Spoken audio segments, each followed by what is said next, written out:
So let's work this problem, problem 27 on page 211. And I'll read the problem. It says, a 2,100 kilogram pile driver is used to drive a steel I-beam into the ground. The pile driver falls 5 meters before coming into contact with the top of the beam, and it drives the beam 12 centimeters farther into the ground before coming to rest. Using energy considerations, calculate the average force the beam exerts on the pile driver while the pile driver is brought to rest. Okay, so I guess the way I would solve this problem using the concepts that were in chapter 7. And by the way, you're going to do chapter 8 here pretty quick, and that will give you another strategy for solving this problem. But the way I would solve this problem is say, let's use the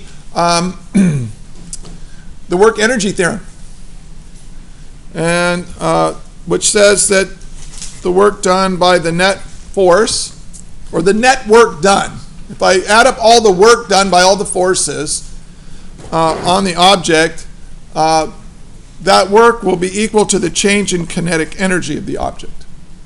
Now, this is the big idea in chapter 7, one of the big ideas in chapter 7.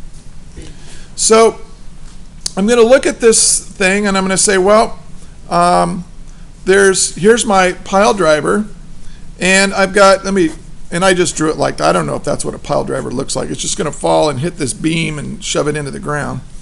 So here's my pile driver. Now, there are two forces acting on it. They're not acting on it at the same time, though. But I got the force of gravity pulling it down. And I've got the force of the beam on the pile driver that's going to push it up. And I'll call this the force of the beam on the pile driver. Now, this force here acts through a displacement of, well, it's going to fall 5 meters, but gravity still pulls it down through that 12 centimeters, doesn't it?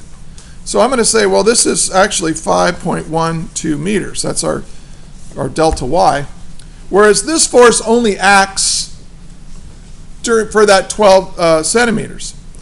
So I'm going to put this here. This is going to have a delta y of 0.12 meters. That's your 12 centimeters. So I'm going to add these two works together. And what's the change in kinetic energy? Well, it starts off with a zero velocity, and it ends with a zero velocity, doesn't it? I mean, this says the force of the beam is going to slow that pile driver down, and the whole thing's going to come to rest. So the work done by the net work done, well, this is going to be mg times the 5.12 meters. I'll go ahead and plug that in. It's the delta. I called it delta y1 and delta y2 over here. It's falling down, and then plus the force of the beam times the 0.12 meters. This is the work done by this force, but this is going to be negative work. So I'll just put a negative in there. It's a plus a negative. And that's going to be equal to 0. It's going to be equal to 0 because there was no change in kinetic energy from our initial state where the pile driver is at rest above the beam, and then it falls, kaboom, and then it comes to a stop after driving the beam 12 centimeters into the ground. So it doesn't have kinetic energy anymore. The beam doesn't have kinetic energy, and the pile driver doesn't have kinetic energy. There's no kinetic energy in the final state or at the initial state. But work is done by these forces. So what does that let me to do? Well, I'm going to put this on the other side. So that means the force of the beam times 0.12 meters is going to be equal to mg, which is 2,100 kilograms times 9.8. This drawing got in the way. Let me just rewrite it down here. Force of the beam.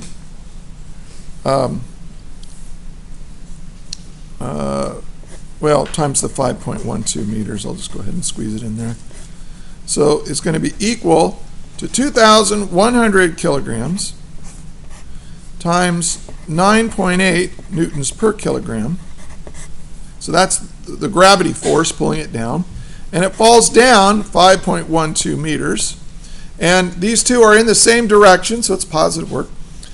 And then, I made this negative work up here because they're in opposite directions. And we're going to divide that by 0.12 meters. And so notice what happens. This cancels this. This cancels this. I'm left with newtons. And where's my calculator? 2,000, whoops.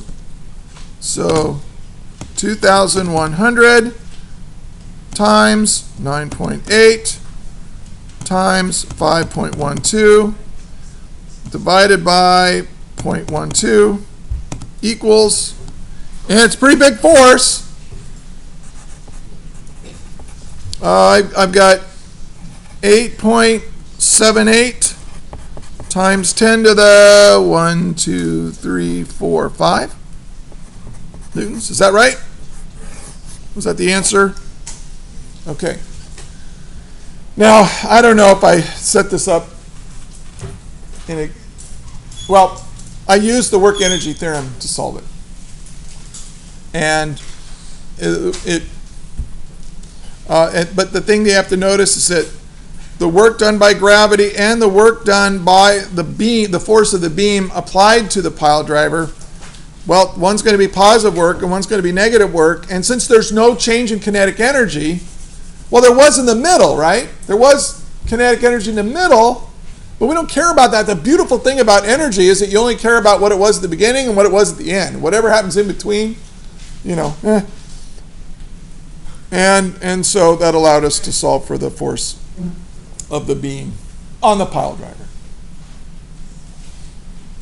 Let me see the whole thing. Okay, any questions? The work energy theorem. Yes? What happens to the negative? The negative right here? Yeah. Well, when you added the work done by gravity and the work done by the beam on the pile driver, it's equal to 0. So I added this to both sides. So that's what got rid of the negative. Okay, yeah. That is all.